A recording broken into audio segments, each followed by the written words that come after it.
পরন্ত বিকালে একদম সূর্য ডুবে গেছে, আবছা আলো আছে এবং আবছা অন্ধকার। একদম বিলের মাঝখানে ঘুরতেছি এবং দেখতেছি অপরূপ সৌন্দর্যে ভরা আসলে আমাদের এই বাংলাদেশ এবং বাংলাদেশের গ্রাম। শহর থেকে একদম কোলাহলমুক্ত একটি গ্রাম। আছি নোয়াখালী জেলায় কোনো একটি গ্রামে। তো ভাই ব্রাদাররা মিলে চলে আসলাম একদম বিলের মাঝখানে।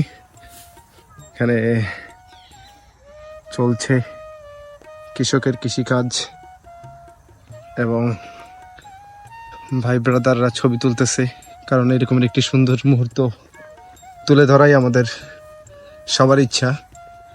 এই যে আমাদের রহিন ভাই ছবি তুলতেছে, কারণ সুন্দর একটা নেচার আছে এখন বর্তমানে, তাই ওই আরো দুজন সামনে যাচ্ছে।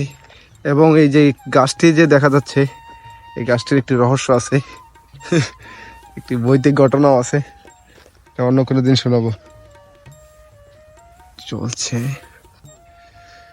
এগুলো ইরিধান না ভাই? সব ইরিধানের ফসল। কয়েক মাসের মধ্যে অবশ্যই ধান পাওয়া যাবে।